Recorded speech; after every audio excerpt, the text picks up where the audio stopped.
Hello friends, good evening to everyone. कैसे हो आप सभी लोग? उम्मीद करता हूँ आप सब लोग बहुत अच्छे होंगे, एकदम मस्त और स्वस्थ होंगे। यहाँ पर दोस्तों आपको यूपीडीएलएड के सेकेंड सेमेस्टर के सेकेंड पेपर की क्लास आपको लगातार रात 9 बजे से मिल रही है। अगर प्रीवियस क्लासेस आपने अभी तक नहीं देखी तो चैनल पर जाकर आप प्ले लिस्ट के मिल जाएगी आपको, वहाँ पर सारी क्लासेस आप देख सकते हैं। और इस वीडियो को आप शेयर जरूर कीजिए फ्रेंड्स के साथ, ताकि और भी भाई बहन हमारे साथ जुड़ सकें। इसके साथ ही अगर आपने अभी तक चैनल को सब्सक्राइब नहीं किया तो चैनल को सब्सक्राइब करके बेल आइकन को जरूर प्रेस कर लीजिए, ताकि यहाँ पर आपको जो लेटेस्ट क्लासेस हैं वो आपको लगातार समय पर नोटिफिकेशन मिलता रहे। तो चलिए दोस्तों, आज की इस क्लास को स्टार्ट करते हैं। बहुत जल्द ही आपके जो प्रीवियस ईयर पेपर हैं उनकी क्लासेस भी लगातार स्टार्ट होंगी और सारे पेपर जो है वो आपको यहाँ पर सॉल्व कराए जाएंगे, क्योंकि प्रीवियस ईयर पेपर से जो क्वेश्चन है वो काफ़ी ज़्यादा आते हैं। लगभग 50% क्वेश्चन आपको कई बार जो है वो परीक्षाओं में देखने के लिए मिल जाते हैं। तो चलिए, अभी यहाँ पर आपकी जो क्लासेस चल रही हैं आप उन्हें अटेंड कीजिए। और इस क्लास का अगला प्रश्न आपके सामने स्क्रीन पर है। एनपीईजीएल कार्यक्रम का मुख्य उद्देश्य बताइए। प्रश्न 2015 की परीक्षा में आ चुके हैं। तो एनपीईजीएल जो है वो मुख्य रूप से गर्ल्स की एजुकेशन के लिए जो कार्यक्रम है वो संचालित किया जाता है। तो यहाँ पर वही चीज़ बताएगी कि शिक्षा से वंचित बालिकाओं का स्तर सुधारना। जो बालिकाएं शिक्षा से वंचित हो जाती हैं, शिक्षा ग्रहण नहीं कर पाती हैं, उन्हें मुख्य रूप से इस कार्यक्रम के अंतर्गत शिक्षा जो है वो प्रदान की जाती है। इसके बाद आपका अगला सवाल है, राष्ट्रीय बाल श्रम परियोजना कब संचालित हुई और इसका मुख्य लक्ष्य भी आपको बताना है। तो इसमें जो नवी पंचवर्षीय योजना स्टार्ट की गई थी 1997 से 2000 के बीच, जो नवी पंचवर्षीय योजना संचालित की गई, ठीक है, इसमें लक्ष्य जो रखा गया बाल श्रमिकों का पुनर्वास और बाल श्रम की समस्या दूर करना है। ठीक है, ये जो परियोजना कब संचालित की गई, राष्ट्रीय बाल श्रम परियोजना कब संचालित की गई? जो नवी पंचवर्षीय योजना थी इसी के अंतर्गत ये राष्ट्रीय बाल श्रम परियोजना जो है वो संचालित की गई, और इसका मुख्य लक्ष्य था बाल श्रमिकों का पुनर्वास और बाल श्रम की जो समस्या है उसको दूर किया जाए। जो छोटे बच्चे कम उम्र में जो है वो बाल श्रम करने लगते हैं, यानी कि मेहनत मजदूरी करने लगते हैं, कई अलग अलग रीजन हो सकते हैं इसके, ठीक है, और वो स्कूल नहीं जा पाते हैं, तो इन सारी समस्याओं से छुटकारा दिलाना है बाल श्रम परियोजना का। ठीक है, इसके बाद आपका अगला सवाल है, कस्तूरबा गांधी बालिका विद्यालय का संक्षिप्त परिचय दीजिए। तो ये भी जो कस्तूरबा गांधी बालिका विद्यालय जो होते हैं ये भी मुख्य रूप से बालिकाओं की शिक्षा के लिए होते हैं, जिसमें 6, 7 और 8 क्लास में गर्ल्स को जो है वो आवासीय शिक्षा दी जाती है, यानी कि आवास वहाँ पर उपलब्ध कराया जाता है, जहाँ पर रहकर जो गर्ल्स हैं वो शिक्षा ग्रहण करती है, एजुकेशन ग्रहण करती है। तो बालिकाओं हेतु कस्तूरबा गांधी आवास बनाना जहाँ पर बालिकाओं को शिक्षा मिल सके आसानी से। इसके बाद आपका अगला सवाल है, अगले सवाल में आपसे क्या पूछा जा रहा है, यहाँ पर आप देख पा रहे होंगे सवाल है आपका डीपीईपी, ठीक है, जिला शिक्षा कार्यक्रम, ठीक है, जिला शिक्षा परियोजना कार्यक्रम डीपीईपी, ठीक है, डिस्ट्रिक्ट डीपीईपी प्राथमिक शिक्षा का विस्तार, ठीक है, परियोजना के कार्य बताइए। तो यहाँ पर बताया गया है प्राथमिक शिक्षा का विस्तार और विद्यालय में बच्चों का ठहराव, ठीक है। यहाँ पर 2 कार्य बताए गए हैं जो डीपीईपी योजना की परियोजना के कार्य वो क्या है, ठीक है, वो है आपके प्राथमिक शिक्षा का विस्तार हो और विद्यालय में बच्चों का ठहराव हो। जो बच्चे स्कूल छोड़कर चले जाते हैं, स्कूल छोड़कर ना जाएं, ये डीपीईपी के मुख्य कार्य हैं। डीपीईपी का कार्य क्या है? बच्चों को रोकना, स्कूल में बनाए रखना। जो बच्चे बीच में ही अधूरी शिक्षा ग्रहण करके बीच में ही घर बैठ जाते हैं वो स्कूल को ना छोड़ें। तो ये डीपीईपी का मुख्य कार्य। बाकी प्राथमिक शिक्षा का ज़्यादा से ज़्यादा विस्तार किया जाए। अगला सवाल आपका, कलकत्ता मदरसा किस सन में खुला था? तो कलकत्ता जो कोई मदरसा है वो सन 1781 में प्रथम गवर्नर जनरल वॉरेन हेस्टिंग्स के द्वारा कलकत्ता मदरसा खोला गया। कब? सन 1781 में प्रथम गवर्नर जनरल था वॉरेन हेस्टिंग्स, इसके द्वारा 1781 में कलकत्ता मदरसा खोला गया। इसके बाद आपका अगला सवाल है, बनारस संस्कृत कॉलेज कब और किसके द्वारा स्टार्ट किया गया? तो बनारस संस्कृत कॉलेज सन 1791 में जोनायल डंकन के प्रयासों से बनारस संस्कृत कॉलेज स्टार्ट हुआ। किसके प्रयासों से? जोनायल डंकन, ठीक है, कब? 1791 में, ये आपको याद रखना है। इसके बाद आपका अगला सवाल है, अगले सवाल में आपसे ये पूछा जा रहा है कि बता दीजिए राधाकृष्ण आयोग की नियुक्ति कब हुई थी? तो राधाकृष्ण आयोग की नियुक्ति 4 नवंबर 1948 को की गई थी। कब? 4 नवंबर 1948 को राधाकृष्ण आयोग की नियुक्ति की गई थी। स्वतंत्रता प्राप्ति के जस्ट नेक्स्ट ईयर जो है वो आपको जो राधाकृष्ण आयोग था इसकी नियुक्ति की गई थी। इसके बाद आपका अगला सवाल है, भारतीय शिक्षा आयोग 1882 को दूसरे किस नाम से जाना जाता है? तो 1882 का जो भारतीय शिक्षा आयोग था इसे हंटर कमीशन के नाम से भी जाना जाता है। ये आपको याद रखना, किसके नाम से? हंटर कमीशन के नाम से जाना जाता है, जो भारतीय शिक्षा आयोग 1882 में गठित किया गया था। इसके बाद आपका अगला सवाल, लॉर्ड कर्जन कब भारत आए थे? ठीक है, लॉर्ड कर्जन कब भारत आया था? इसका आंसर आपका हो जाएगा, लॉर्ड कर्जन जो है वो जनवरी 1889 ईस्वी में भारत के गवर्नर जनरल बनकर भारत आए थे। ठीक है, कब? जनवरी 1889 ईस्वी में। इसके बाद आपका अगला सवाल है, भारतीय विश्वविद्यालय आयोग की नियुक्ति कब की गई थी? तो भारतीय विश्वविद्यालय आयोग की आपकी जो नियुक्ति है ये कब की गई थी? सन 1902 में। ठीक है, कब? सन 1902 में भारतीय विश्वविद्यालय आयोग की नियुक्ति की गई थी। ठीक है, इसके बाद आपका अगला सवाल है, भारतीय विश्वविद्यालय अधिनियम कब पारित हुआ? सन 1904 ईस्वी में करजन की सरकार ने भारतीयों की परवाह न करते हुए भी भारतीय विश्वविद्यालय अधिनियम पारित कर दिया। कब? सन 1904 में करजन की सरकार ने। कब? सन 1904 में करजन की सरकार ने भारतीय विश्वविद्यालय अधिनियम पारित कर दिया। इसके बाद आपका अगला सवाल है, ईस्ट इंडिया के आज्ञापत्र का पुनरावर्तन किसके द्वारा किया गया? जो ईस्ट इंडिया कंपनी थी उसका आज्ञापत्र का पुनरावर्तन किसके द्वारा किया गया? ये किया गया, यहाँ पर बताया गया, कंपनी के आज्ञापत्र का 20 वर्ष के पश्चात ब्रिटिश पार्लियामेंट के द्वारा पुनरावर्तन किया जाता था। किसके द्वारा? कंपनी के आज्ञापत्र का हर 20 वर्ष के बाद ब्रिटिश पार्लियामेंट जो थी, ब्रिटिश पार्लियामेंट, उसके द्वारा क्या किया जाता था? पुनरावर्तन किया जाता था। इसके बाद आपका अगला सवाल है 102 नंबर, यहाँ पर आपसे ये पूछा जा रहा है कि बताइए मैकाले शिक्षा के द्वारा भारत में किस प्रकार का वर्ग तैयार करना चाहता था? जो मैकाले था, लॉर्ड मैकाले, ठीक है, लॉर्ड मैकाले, ये शिक्षा के द्वारा भारत में किस प्रकार का एक वर्ग, अलग वर्ग जो था वो तैयार करना चाहता था। तो मैकाले ने अपने विवरण पत्र में लिखा था कि हमें, यहाँ पर आप देख लीजिएगा, मैकाले ने अपने विवरण पत्र में लिख दिया, हमें भारत में एक ऐसा वर्ग बनाना चाहिए जो रक्त और वर्ण में भारतीय, रक्त और वर्ण में कैसा हो, यानी कि भारतीय, यानी कि इसे भारतीय लोग चाहिए थे। ठीक है, किंतु रुचियों, नैतिक आदर्शों और बुद्धि में अंग्रेज हो, यानी कि उसके अंदर जो गुण हो, जो कार्य करे वो अंग्रेजों की सोच समझ के अनुरूप करे, लेकिन वो इंसान कैसा हो, जो कैसा हो, भारतीय लोगों को यहाँ पर जो उन्होंने इस तरह से शिक्षा देना चाहा कि सारे लोग जो है वो अंग्रेजों के अनुसार कार्य करें। ठीक है, तो यहाँ पर वही चीज़ बताई जा रही है, ऐसा वर्ग बनाना चाहिए जो रक्त और वर्ण में तो भारतीय होना चाहिए, किंतु रुचि उसकी, नैतिक आदर्श और बुद्धि में कैसा हो, वो अंग्रेज हो। इस बात से यही स्पष्ट होता है कि लॉर्ड मैकाले भारत में ऐसा वर्ग उत्पन्न करना चाहता था जो पाश्चात्य सभ्यता का उपासक और ब्रिटिश शासन का भक्त बनकर अंग्रेजी राज्य की जड़ें मजबूत करने में सरकारी मदद कर सके। इस तरह का जो वर्ग था वो लॉर्ड मैकाले बनाना चाहता था भारत के अंदर। ठीक है, बाबू वर्ग बनाना चाहता था, कैसा? बाबू वर्ग, ठीक है, जो कि अंग्रेजों के गुणगान गाए। तो ऐसा जो वर्ग था वो लॉर्ड मैकाले शिक्षा के द्वारा भारत में बनाना चाहता था, यानी कि वो अंग्रेजी शिक्षा को यहाँ पर लागू करना चाहता था पूरी तरह से। इसके बाद आपका अगला सवाल है 103 नंबर, यहाँ पर आपसे पूछा जा रहा है, वुड के आदेश पत्र में शिक्षा का माध्यम क्या निर्धारित किया गया? तो जो वुड का आदेश पत्र था उसमें शिक्षा का माध्यम बता दीजिए। अंग्रेजी तथा भारतीय भाषा है। ठीक है, कौन सी भाषा है? अंग्रेजी तथा भारतीय भाषा शिक्षा का माध्यम होगी, ये वुड के आदेश पत्र में कहा गया। इसके बाद अगला सवाल है, इस्पात समिति 1992 की अध्यक्षता में गठित कमेटी का उद्देश्य क्या था? इस्पात कमेटी की अध्यक्षता में एक कमेटी गठित की गई, इसका उद्देश्य क्या था? अधिगम की गुणवत्ता में सुधार करते हुए सभी स्तरों की स्कूली छात्रों, विशेषकर छोटे बच्चों पर पढ़ाई के बोझ को कम करने के उपायों के बारे में सलाह देना, ये इस्पात समिति का यहाँ पर उद्देश्य था। इस्पात समिति के द्वारा जो कमेटी गठित की गई थी इस्पात समिति की अध्यक्षता में, उसका उद्देश्य क्या था? विशेषकर छोटे बच्चों पर पढ़ाई के बोझ को कम करने के उपायों के बारे में सलाह देना।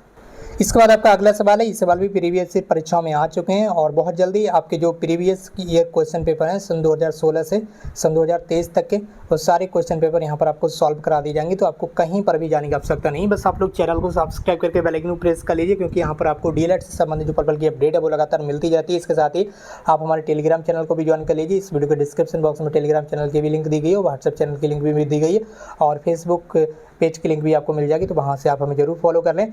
तो चलिए आगे बढ़ते हैं दोस्तों, आगे इसमें क्या पूछा जा रहा है देखेंगे अपना अगला सवाल। नेक्स्ट सवाल आपके सामने स्क्रीन पर आ चुका है और इसमें आपसे ये पूछा जा रहा है कि बताइए ऑपरेशन ब्लैक बोर्ड के विद्यालयों को कौन सी सुविधाएं प्रदान की गई हैं? जिनमें ऑपरेशन ब्लैक बोर्ड का संचालन किया गया उन विद्यालयों को कौन सी सुविधाएं प्रदान की गई? तो ऑपरेशन जो ब्लैक बोर्ड योजना थी इसके अंतर्गत प्रत्येक विद्यालयों को निम्नलिखित वस्तुएं दी जाती थी। कौन कौन सी वस्तुएं दी जाती थी ऑपरेशन ब्लैक बोर्ड में? यहाँ पर आप देखेंगे, यहाँ पर बताया गया है कि सबसे पहला था शिक्षक उपकरण, पाठ्यक्रम शिक्षक, संदर्शिका, पाठ्यपुस्तक, शिक्षकों के लिए उपकरण दिए गए जिनमें पाठ्यपुस्तकें दी गई। इसके बाद था कक्षा शिक्षण सामग्री, जैसे कि मानचित्र दिया गया बच्चों को पढ़ाने के लिए, ठीक है। इसके अलावा ग्लोब दिए गए, इसके अलावा चार्ट दिए गए, ठीक है, जिससे बच्चे अच्छे तरीके से समझ पाएंगे। आपको पता ही छोटे बच्चे मूर्त चीज़ों को अच्छे से समझ पाते हैं। और यहाँ पर आगे बताया गया खेल सामग्री और खिलौने भी दिए गए बच्चों को, खेल सामग्री, ताकि बच्चे अच्छे से उनका मानसिक विकास हो सके।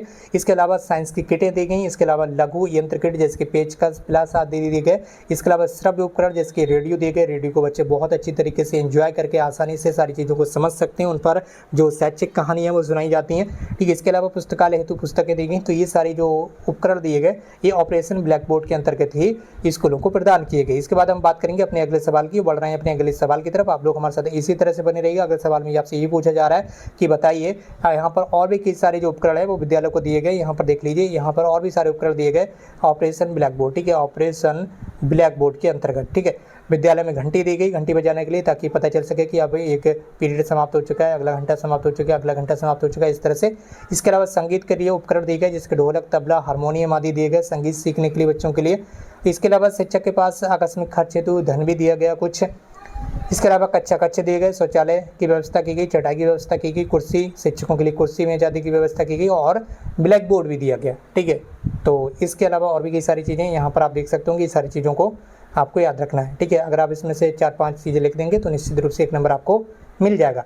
इसके बाद आपका अगला सवाल है, बेसिक शिक्षा परियोजना के उद्देश्य बताइए। बेसिक शिक्षा परियोजना के उद्देश्य क्या है? बेसिक शिक्षा परियोजना के प्रमुख उद्देश्य हैं विद्यालय सुलभ कराना। ठीक है, इस परियोजना के अंतर्गत 300 की आबादी, ठीक है, जहां पर 300 लोगों की आबादी हो तथा 1.5 किलोमीटर की दूरी पर प्राथमिक विद्यालयों, वैकल्पिक शिक्षा केंद्रों को खोलना शामिल किया गया। दूसरा था इसमें नामांकन, वर्ष 2000 तक 6 से 11 वर्ष वर्ग के सभी बालक बालिकाओं का विद्यालयों में नामांकन कराना। इसके बाद था आपका अगला यहाँ पर आपको बताया जा रहा है उद्देश्य उपलब्धि प्राप्त करना। वर्ष 2000 तक विद्यालयों में नामांकित बच्चों में न्यूनतम अधिगम स्तर की दक्षताएं विकसित करना, कम से कम बच्चे कुछ लिखना पढ़ना जानने लगे। ठीक है, इसके अलावा सतत शिक्षा, लगभग 5000 की ग्रामीण क्षेत्र की आबादी पर सतत शिक्षा की सुविधा जो है वो प्रदान करना। इसके अलावा अगला सवाल है आपका, प्रथम चरण में DPAP देश के किन राज्यों में लागू की गई? ठीक है, जिला शिक्षा परियोजना। ठीक है, जिला शिक्षा परियोजना। ठीक है, इसमें यहाँ पर आगे आपको देखने के लिए मिल रहा है, ये सवाल भी प्रीवियस परीक्षाओं में आ चुका है। DPAP district primary education programme, जिला प्राथमिक शिक्षा कार्यक्रम, ये प्रारंभ है 7 राज्यों के 42 जनपदों में। प्रथम चरण में चयनित 7 राज्य जो थे, सबसे पहले जब DPAP स्टार्ट की गई देश भर में तो उसमें 7 राज्य यहाँ पर सिलेक्ट किए गए। उन 7 राज्यों के केवल और केवल 42, ठीक है, केवल एक राज्य की बात नहीं की जा रही, 7 राज्यों के 42 जिलों का इसमें यहाँ पर सिलेक्शन किया गया।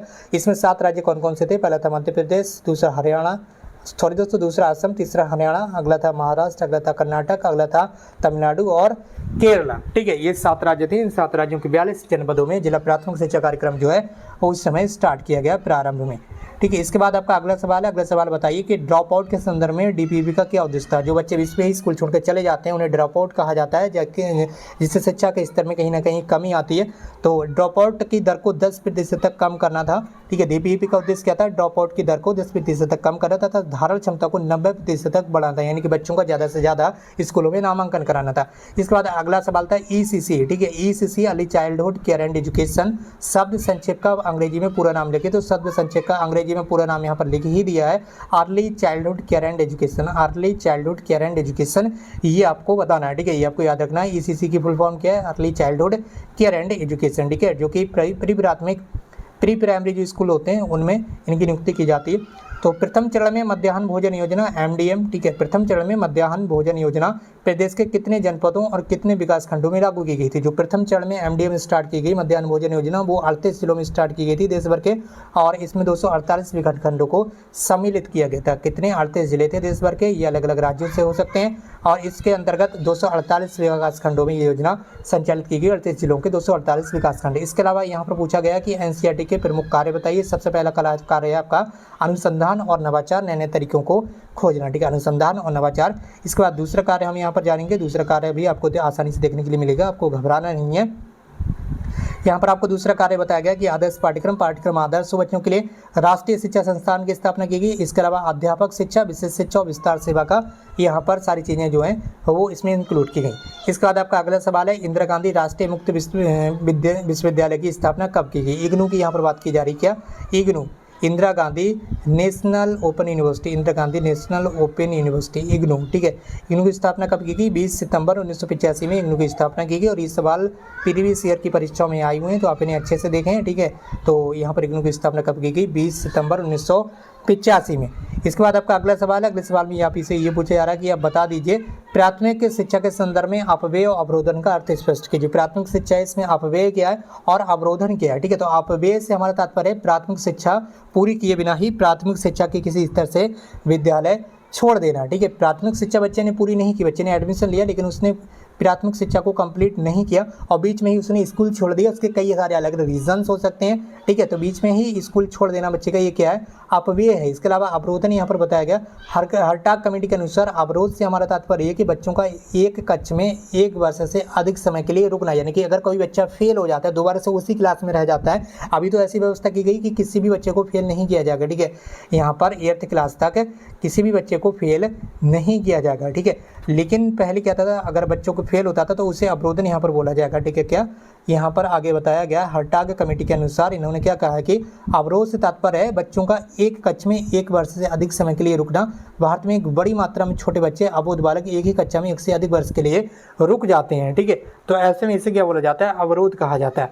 इसके बाद आपका अगला सवाल है, अगला सवाल आपसे पूछा जा रहा है पी मोस्ट कार्यक्रम का पूरा नाम लिखिए। पी मोस्ट कार्यक्रम, पी मोस्ट, ठीक है। पी मोस्ट कार्यक्रम का पूरा नाम आपसे पूछ लिया, तो इसे भी आपको याद रखना है। ये सवाल दो बार परीक्षा में आ चुका है। यहाँ पर पेपर दोबारा से हुआ था 2016 में, तो उसमें दोबारा से ये क्वेश्चन रिपीट हुआ, ठीक है। पीमोस्ट कार्यक्रम का पूरा नाम लिखिए आप यहाँ पर, सेवारत अध्यापकों का विस्तृत अभिविन्यास कार्यक्रम। क्या है पीमोस्ट कार्यक्रम का फुल फॉर्म? सेवारत अध्यापकों का विस्तृत अभिविन्यास कार्यक्रम। इंग्लिश में इसे बोलेंगे programme of mass orientation for school teachers, programme of mass orientation for school teachers. इसके अलावा अगला सवाल आपका AOTP, ठीक है। AOTP किस स्तर के अध्यापकों हेतु संचालित की गई? तो यहाँ पर AO नहीं SO है, ठीक है। सॉरी दोस्तों, यहाँ पर SO है। SOTP कार्यक्रम जो है, SOPT, ठीक है। SOPT ये आपको याद रखना है। SOPT कार्यक्रम का जो आरंभ है वर्ष 1993-94 से किया गया सेवारत शिक्षकों के प्रशिक्षण के लिए, सेवारत शिक्षकों के प्रशिक्षण के, यानी कि जो शिक्षक यहाँ पर इस समय पढ़ा रहे हैं बच्चों को, तो उन शिक्षकों के लिए प्रशिक्षण के लिए, एक सेवारत शिक्षकों के प्रशिक्षण के लिए SOPT कार्यक्रम वर्ष 1993-94 से स्टार्ट किया गया। NCERT को इसका उत्तरदायित्व भी सौंपा गया। इसके बाद आपका अगला सवाल है 116 नंबर का। यहाँ पर आपसे ये पूछा जा रहा है कि बताइए उत्तर प्रदेश बेसिक शिक्षा परियोजना मूलतः किन किन कार्यों से संबंधित है। उत्तर प्रदेश की बेसिक शिक्षा परियोजना है वो मूलतः किन किन कार्यों से संबंधित है, संक्षेप में इसमें बताना है। इसके अंतर्गत राज्य, जनपद और स्थानीय स्तर पर विभिन्न इकाइयों के माध्यम से पूरे राज्य के 6 से 14 वर्ष के 100% बच्चों का नामांकन करना और विद्यालयी सुविधाओं का नियोजन और प्रबंध करना शामिल है। किसका? उत्तर प्रदेश बेसिक शिक्षा परियोजना का ये कार्य है कि उत्तर प्रदेश के अंदर सभी जनपदों के 100% बच्चों को जो 6 से 14 वर्ष के हों, इनका सरकारी विद्यालयों में नामांकन कराने, इनकी एडमिशन कराना। लेकिन फिर भी इस समय जो नामांकन है वो काफ़ी कम संख्या में हो रहा है, ठीक है। इसके पीछे रीज़न क्या है, ये यहाँ पर जो बेसिक शिक्षा परियोजना के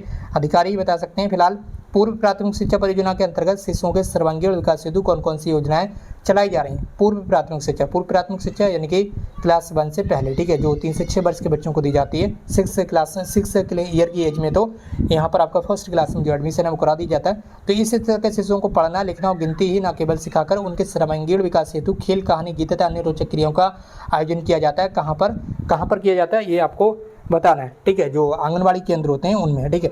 इसके बाद आपका अगला बताया गया, अगला सवाल आपसे ये पूछा जा रहा है कि बताइए सर्व शिक्षा अभियान के सफल क्रियान्वयन हेतु सरकार के द्वारा कौन कौन सी योजनाएं चलाई जा रही हैं। सर्व शिक्षा अभियान है, इसको सफल बनाने के लिए सरकार के द्वारा कौन कौन सी योजनाएं चलाई जा रही हैं। तो इसमें कौन कौन सी योजनाएं चलाई जा रही हैं? सन 2003 तक प्राथमिक विद्यालयों, शिक्षा गारंटी केंद्रों, वैकल्पिक और विद्यालय शिविरों में सभी बच्चों का प्रवेश कराना, ये योजनाएं चलाई गई। बाकी इसके अलावा और कौन कौन सी योजनाएं यहाँ पर आप देख पा रहे होंगे। सन 2007 तक सभी बच्चे कक्षा 5 तक की प्राथमिक शिक्षा पूरी कर लें। सन 2007 तक, ये पुरानी जो यहाँ पर चीज़ें हैं वो बताई गई हैं। और सन 2010 तक सभी बच्चे कक्षा 8 तक की शिक्षा पूर्ण कर लें, ठीक है। इसके अलावा जीवन के लिए शिक्षा पर बल देते हुए संतोषप्रद गुणात्मक प्रारंभिक शिक्षा पर ध्यान केंद्रित करना है। इसके अलावा अगला था 2010 तक विद्यालयों में शिक्षार्थियों को सार्वभौमिक नियमित उपस्थिति सुनिश्चित करना, सभी को नियमित उपस्थिति सुनिश्चित करना। इसके बाद आपका अगला सवाल आपसे पूछा जा रहा है, अगला सवाल में आपसे ये पूछा जा रहा है कि बताइए, सवाल नंबर 119 है, ठीक है। यहाँ पर आपसे ये पूछा जा रहा है, बताइए कस्तूरबा गांधी बालिका आवासीय बालिका विद्यालयों की मॉनिटरिंग का क्या प्रावधान है। जो कस्तूरबा गांधी आवासीय बालिका विद्यालय होते हैं उसमें मॉनिटरिंग किस तरह होती है ये आपको बताना है। तो विद्यालय की नियमित मॉनिटरिंग जो है वो जनपद स्तर पर डाइट प्राचार्य, ठीक है, डाइट का नाम तो आपने सुना ही होगा, जिला शिक्षा का district institute of education and training, ठीक है, district institute of education and training, that जो प्राचार्य होते हैं, डैट के प्राचार्य, इनकी अध्यक्षता में जो कमेटी गठित की जाती है, जिला शिक्षा कमेटी, इसके द्वारा की जाती है। ठीक है, कस्तूरबा गांधी बालिका विद्यालय जो होते हैं, आवासीय बालिका विद्यालय, कस्तूरबा गांधी आवासीय बालिका विद्यालय, इनकी जो मॉनिटरिंग है वो की जाती है किसके द्वारा, जो डैट प्रिंसिपल होते हैं उनके द्वारा एक जिला स्तर पर कमेटी गठित की जाती है, जिला शिक्षा कमेटी, उसके द्वारा यहाँ पर जो मॉनिटरिंग है वो की जाती है। और इस क्लास का आपका अंतिम सवाल आपके सामने स्क्रीन पर आ चुका है और इसे आप देखते हुए जाइए और वीडियो को शेयर भी कर दीजिए। और जो नए भाई मैंने वो चैनल को सब्सक्राइब करके हमसे जुड़ जाएं। इसमें आपसे पूछा जा रहा है कि बताइए, भारत में निःशुल्क तथा अनिवार्य शिक्षा की उन्नति के मार्ग में, यानी कि निःशुल्क और अनिवार्य शिक्षा जो है इसे आगे बढ़ाया जाए, ठीक है, तो इसके आगे बढ़ाने के बारे में मुख्य कठिनाई क्या क्या है ये बताया गया। शासन की कमजोर नीति, शासन की नीतियाँ कमजोर हैं। इसके अलावा राजनीतिक कठिनाइयाँ, कहीं ना कहीं राजनीतिक कठिनाइयाँ भी हैं। दूसरा है, प्राइमरी स्कूलों के प्रबंधन तंत्र में एक रूपीय नीति का अभाव है। ग्रामीण और शहरी क्षेत्रों में विकास की भिन्नता है। शिक्षकों का भी कहीं ना कहीं अभाव है। इसके अलावा अपव्यय और अवरोधन भी है, अपव्यय और अवरोधन के बारे में भी बताया था। आंकड़ों में विभिन्नता है। इसके अलावा भौगोलिक कठिनाइयाँ भी हैं। इसके अलावा शिक्षण का निम्न स्तर है, ठीक है। इसके अलावा दोषपूर्ण पाठ्यक्रम भी है, कहीं ना कहीं थोड़ा बहुत दोषपूर्ण पाठ्यक्रम भी है। तो दोस्तों ये क्लास आपको कैसी लगी नीचे कमेंट बॉक्स में जरूर टाइप कीजिए। इस वीडियो को शेयर कीजिए अपने फ्रेंड्स के साथ। बहुत जल्दी आपकी प्रीवियस ईयर क्वेश्चन पेपर आपको सॉल्व करा दिए जाएंगे जैसे ही आपकी क्लासेस समाप्त होंगी। इसकी पीडीएफ फाइल भी आपको हमारे टेलीग्राम चैनल पर मिल जाएगी, तो आप चैनल को सब्सक्राइब करके बेल आइकन प्रेस कर लीजिए और टेलीग्राम चैनल को जरूर ज्वाइन कर लीजिए। टेलीग्राम चैनल की लिंक इस वीडियो के डिस्क्रिप्शन बॉक्स में दी गई है। आज की इस वीडियो में बस इतना ही। हमसे जुड़ने के लिए आपको बहुत बहुत धन्यवाद। Thank you so much for watching this.